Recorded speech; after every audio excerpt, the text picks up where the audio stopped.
Imagine waking up tomorrow morning and discovering that every decision you've ever made, every career choice, every relationship, every moment of self-doubt or confidence wasn't actually yours.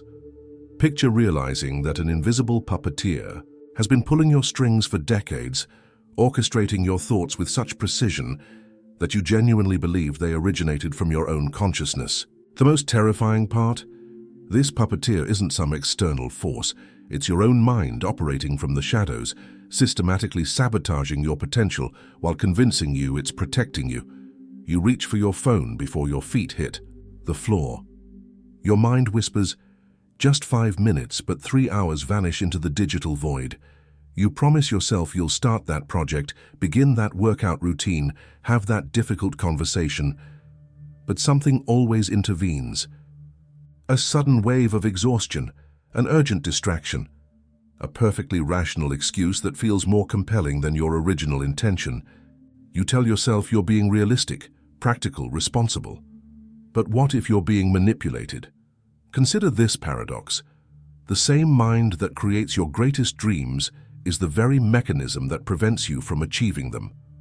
The same consciousness that envisions your ideal life is simultaneously constructing elaborate barriers to keep you exactly where you are.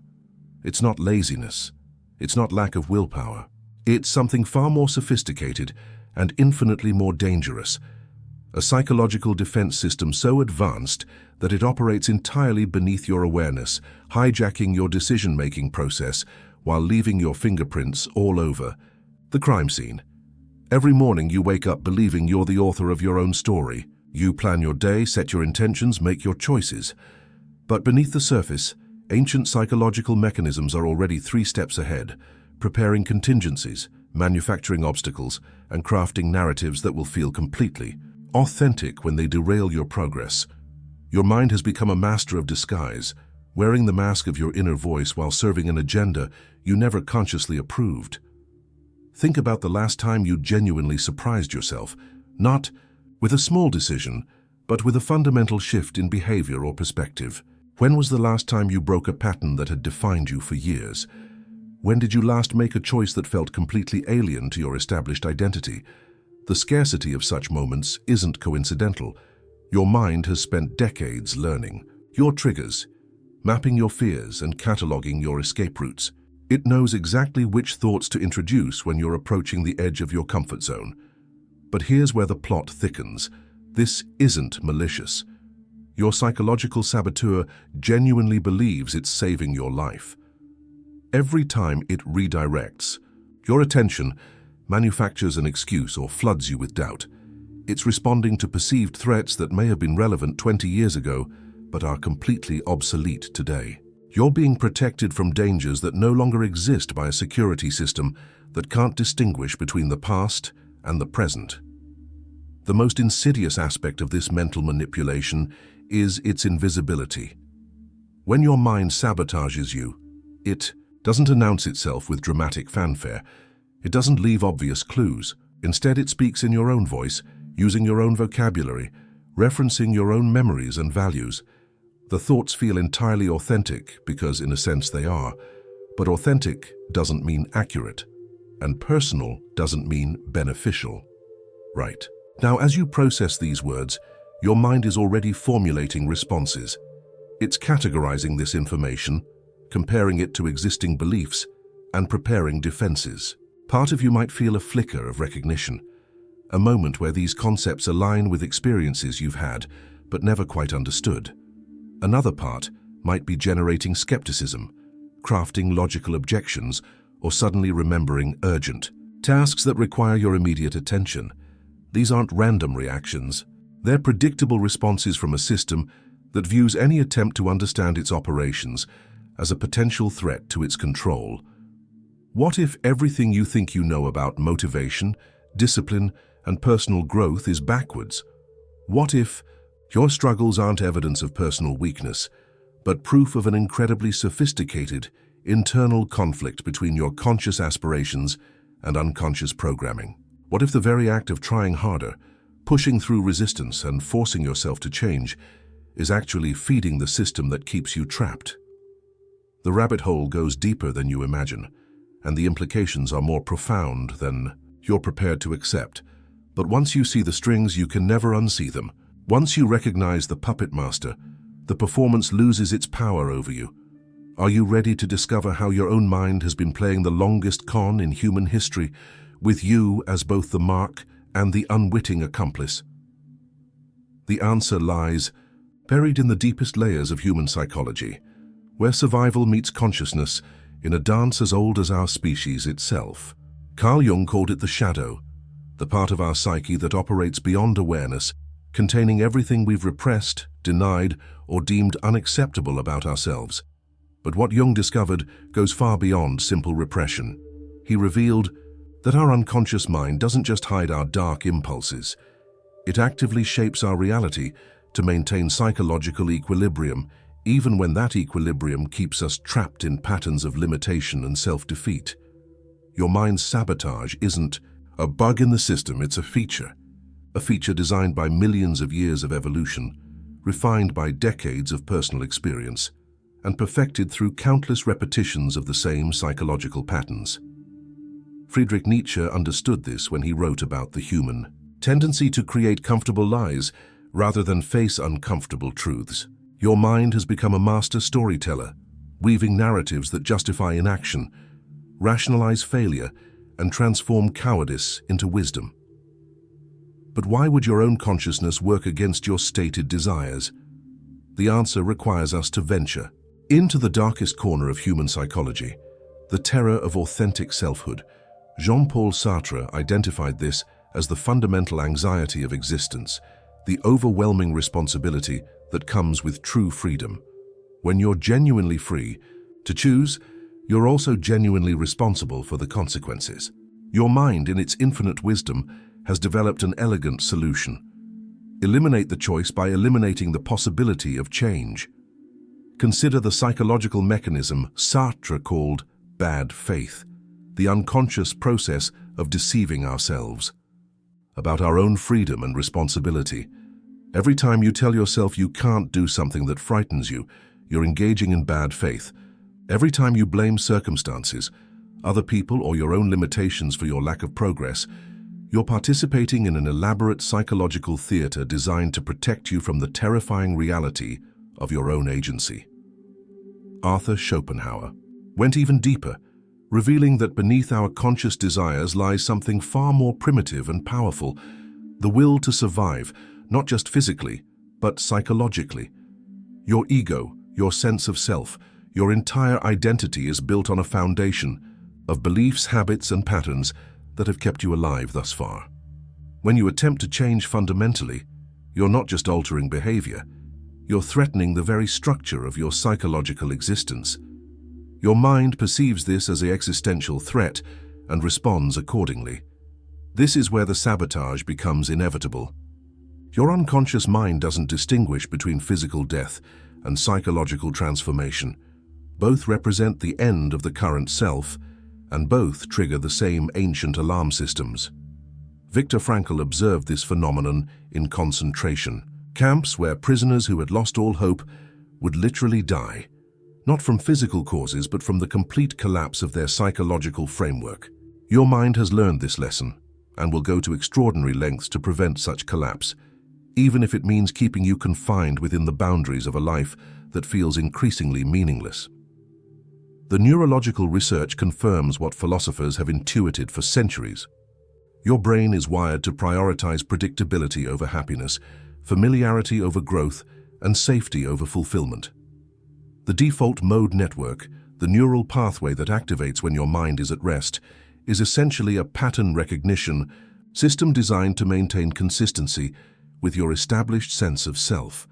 When you contemplate actions that contradict your self-concept, this network floods your consciousness with doubt, fear, and perfectly logical reasons to maintain the status quo.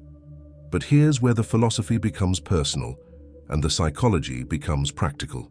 Aldous Huxley discovered that most people live their entire lives in what he called a reducing valve of consciousness, experiencing only a tiny fraction of their actual potential because their minds filter out any information or opportunity.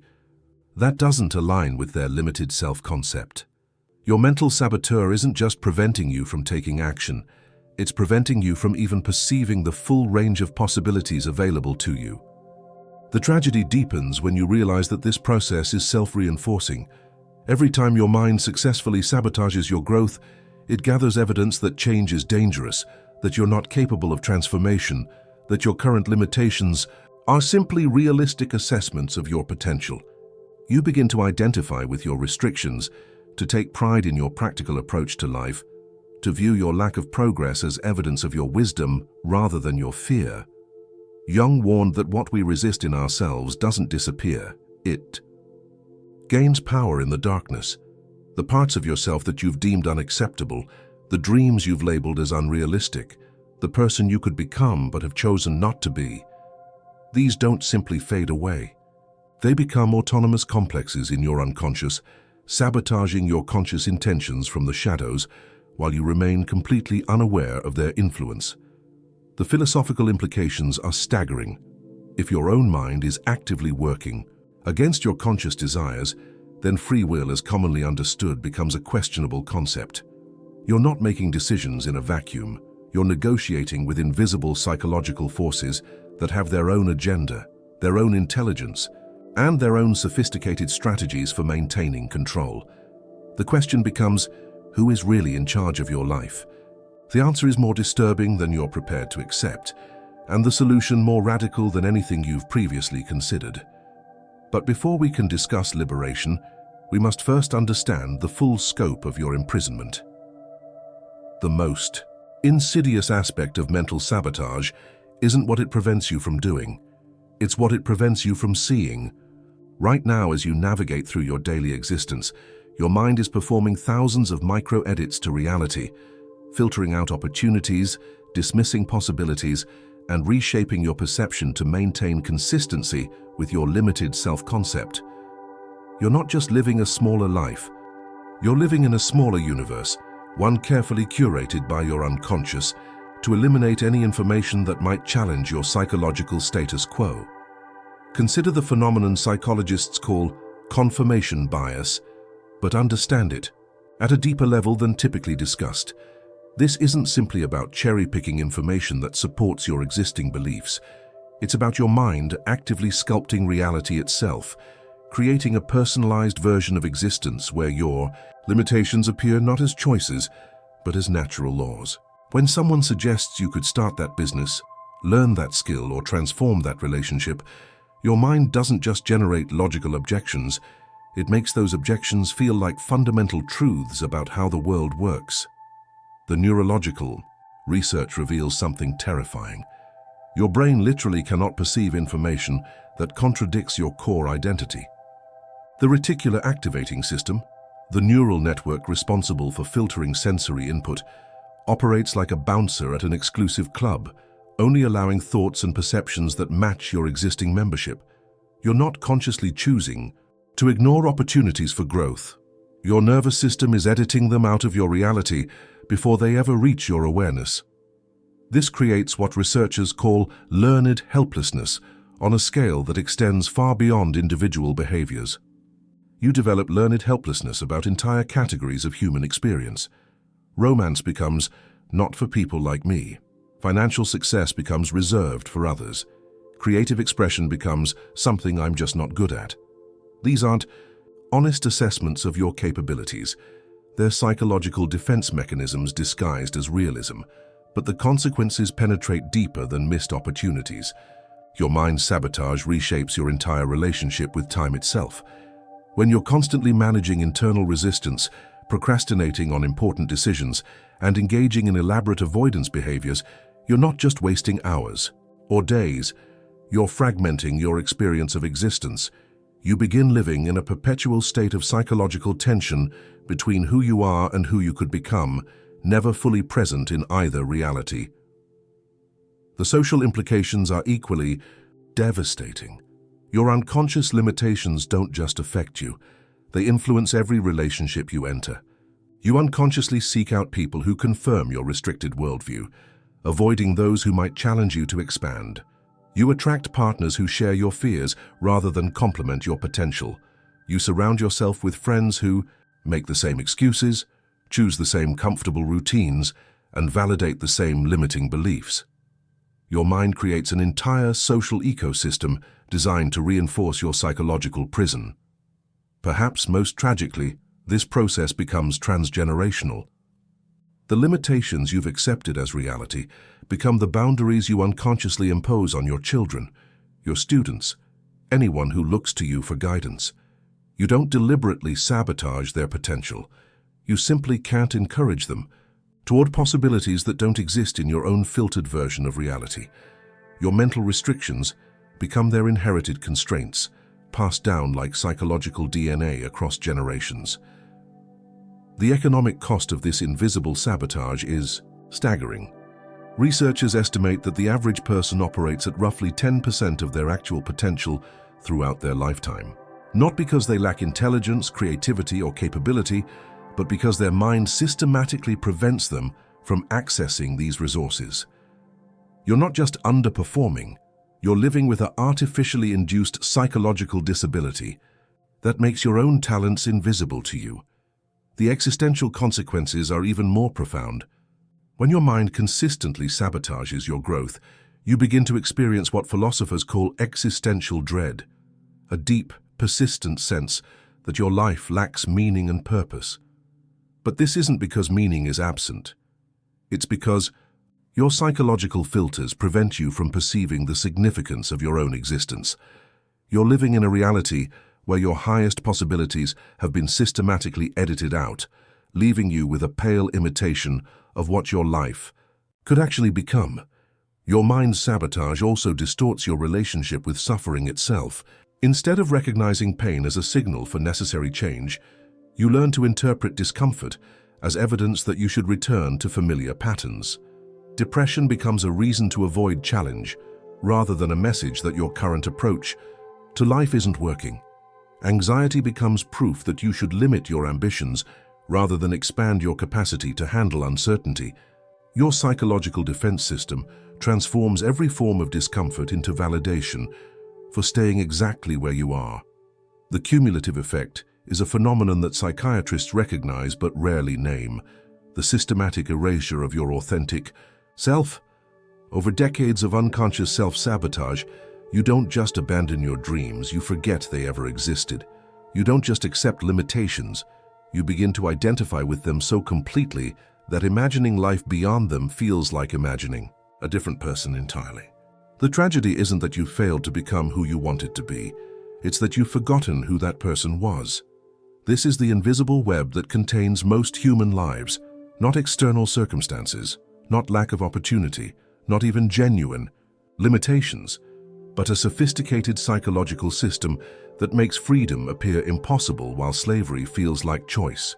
But recognizing the prison is the first step toward escape, and understanding the mechanism is the beginning of its dismantlement. The revolution begins with a single radical act: the conscious decision to observe your own mind as if you were studying a foreign intelligence. This isn't meditation or mindfulness as commonly understood. This is psychological espionage. You must become a spy within your own consciousness, learning to distinguish between thoughts that serve your growth and thoughts that serve your mind's sabotage agenda. The moment you begin watching your internal dialogue with scientific detachment, the puppet strings become visible. But here's the counterintuitive truth that changes everything. You cannot defeat your mental saboteur through direct confrontation. Every attempt to fight your limiting thoughts, suppress your fears, or force yourself through resistance only strengthens the very system you're trying to escape. Your mind has spent decades learning to defend against willpower, discipline, and positive thinking. These conventional approaches are like showing up to a gunfight with a knife. Your psychological defense system is infinitely more sophisticated than your conscious efforts to overcome it. The path to freedom requires what Carl Jung called integration, not the elimination of your sabotaging thoughts, but the conscious recognition of their function and the deliberate choice to thank them for their service while declining their recommendations. When your mind generates an excuse to avoid that difficult conversation, you don't argue with the excuse. You acknowledge it as your psychological security system doing its job, then calmly proceed with the conversation anyway. This is where the rebellion becomes practical. Instead of trying to generate motivation, you learn to act without it. Instead of waiting to feel confident, you develop the skill of operating while afraid. Instead of attempting to eliminate self-doubt, you discover how to function with uncertainty. As your constant companion, the goal isn't to become fearless, it's to become fearful but action-oriented, doubtful but decision-capable.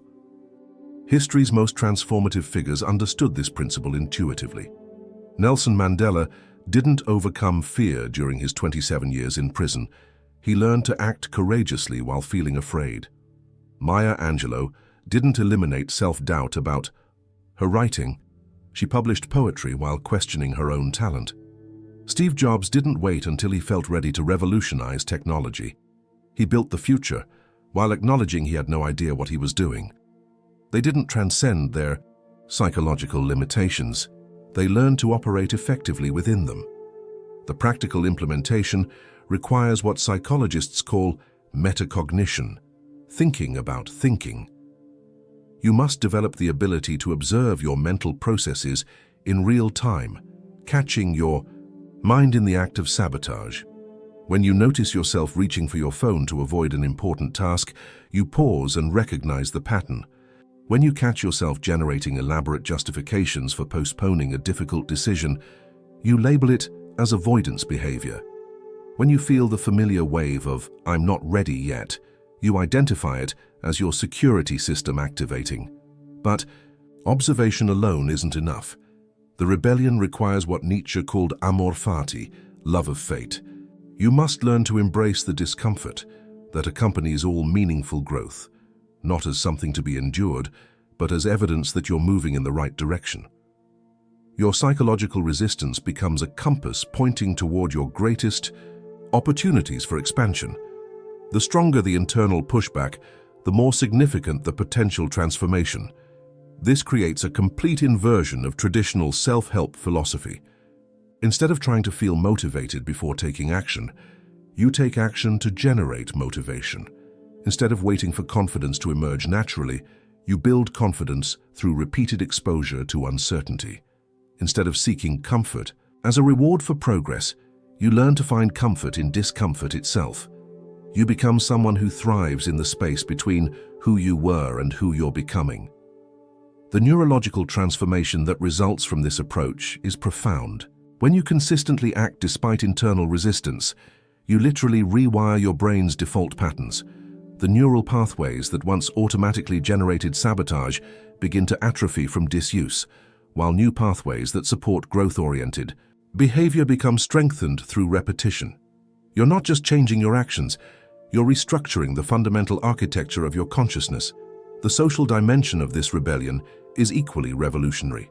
As you begin operating from authentic choice rather than unconscious programming, you naturally attract people who operate from the same paradigm. Your relationships become based on mutual growth rather than mutual limitation. You stop seeking validation for your fears and start surrounding yourself with individuals who challenge you to expand. Your entire social ecosystem begins to reflect your new psychological reality. But perhaps the most powerful aspect of this rebellion is its multiplier effect. When you learn to act despite internal resistance, you don't just transform your own life. You become living proof that such transformation is possible. Your existence becomes a challenge to everyone around you to question their own accepted limitations. You become a virus of possibility in a world infected with resignation. The key insight that makes this entire process sustainable is understanding that freedom isn't a destination, it's a practice. You don't graduate from the need to observe your mind, act despite resistance, or choose growth over comfort. These become permanent skills, refined through daily application.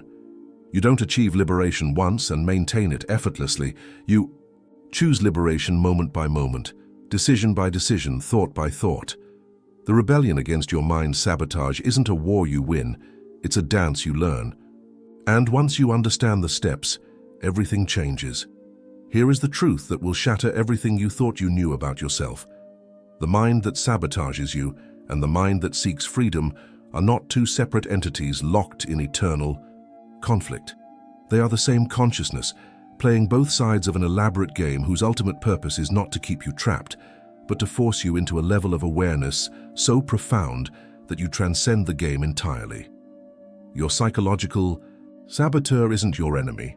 It's your most sophisticated teacher, disguised as your greatest obstacle. Every limitation it creates, every excuse it generates, every fear it amplifies, is a precisely calibrated challenge designed to develop capacities within you that could never emerge through comfort and ease. The resistance you've been fighting is actually the universe's way of ensuring you become strong enough to handle the power of your own unlimited potential.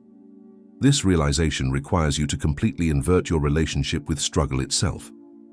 What if every moment of internal conflict, every bout of self-doubt, every experience of being torn between growth and safety wasn't evidence of your weakness, but proof of your readiness for the next level of consciousness? What if your mind's sabotage has been a training program, systematically exposing you to increasingly sophisticated challenges to develop the psychological muscles necessary for authentic self-mastery? Carl Jung discovered this paradox at the deepest levels of human psychology. He realized that the shadow, everything we reject about ourselves, contains not just our darkness, but our unlived potential. The very qualities your mind has taught you to fear in yourself are often the keys to your greatest possible contribution to the world. Your saboteur hasn't been protecting you from failure. It's been protecting the world from the full force of your unleashed capabilities until you develop the wisdom to wield them responsibly. This is why traditional approaches to personal development feel hollow and temporary. They're trying to eliminate half of your consciousness instead of integrating its full spectrum. When you finally understand that your internal resistance is not the enemy of your growth, but its most essential component, you stop trying to transcend your humanity and start learning to express it completely. You become whole not by conquering your limitations, but by embracing them as the very mechanism through which your unlimited nature reveals itself. The neurological reality supports this mystical insight. Recent research in neuroscience reveals that the brain doesn't distinguish between imagined and actual experiences, but it does distinguish between experiences that integrate complexity and those that avoid it. When you learn to function effectively while holding seemingly contradictory states, confidence and uncertainty, courage and fear, clarity and confusion, you activate neural networks that remain dormant in people who seek only positive emotional states. You literally develop a more sophisticated consciousness. This understanding transforms everything about how you approach your life. Your anxiety becomes a signal that you're approaching something significant rather than something dangerous. Your self-doubt becomes evidence that you're expanding beyond your previous self-concept rather than proof that you should retreat. Your internal resistance becomes a compass pointing toward your next evolutionary leap rather than a wall blocking your progress. Every uncomfortable emotion becomes information about the specific type of growth that's attempting to emerge through you. But the most profound realization is this: you are not the victim of your mind's sabotage, nor are you the hero who overcomes it. You are the consciousness that creates both the limitation and the liberation, the problem and the solution, the prison and the key. You are the author of your own story of struggle and the architect of your own redemption. The entire drama of personal transformation is occurring within a single awareness that is simultaneously creating every character in the play. This doesn't minimize the reality of your struggles. It reveals their ultimate purpose. Every pattern you've inherited, every wound you've carried, every limitation you've accepted has been preparing you to become someone capable of genuine freedom without being destroyed by it. Your mind's sabotage has been forcing you to develop qualities like patience, persistence, self-awareness, and emotional resilience that are absolutely essential for handling the responsibility that comes with authentic power. When you finally see this, something unprecedented happens. You stop trying to fix yourself and start expressing yourself. You stop working on your limitations and start working with them. You stop seeking a better version of who you are and start discovering who you've always been beneath the layers of programming, conditioning, and unconscious protection. You realize that you were never broken, only incomplete, and that the incompleteness itself was part of a perfect design. The ultimate truth is that your entire journey of self-sabotage and self-liberation has been a single movement of consciousness awakening to its own infinite nature, while learning to express that infinitude through the beautiful constraints of human existence. You are not trying to escape the human condition. You are learning to master it so completely that it becomes a vehicle for something far greater than you previously imagined possible. The game was never about winning or losing, succeeding or failing, transcending or surrendering. It was about becoming so fully yourself that the distinction between limitation and freedom disappears entirely. You become someone who dances with resistance, plays with obstacles, and creates beauty from the very challenges that once defined your suffering. This is the final revelation. You are not broken and in need of fixing. You are infinite and learning to express that infinitude through the exquisite art of being human. The mind that sabotages you and the awareness that seeks freedom are both expressions of the same consciousness that is you, awakening to the magnificent complexity of its own nature. The journey ends where it began, with you. But now you know who you really are.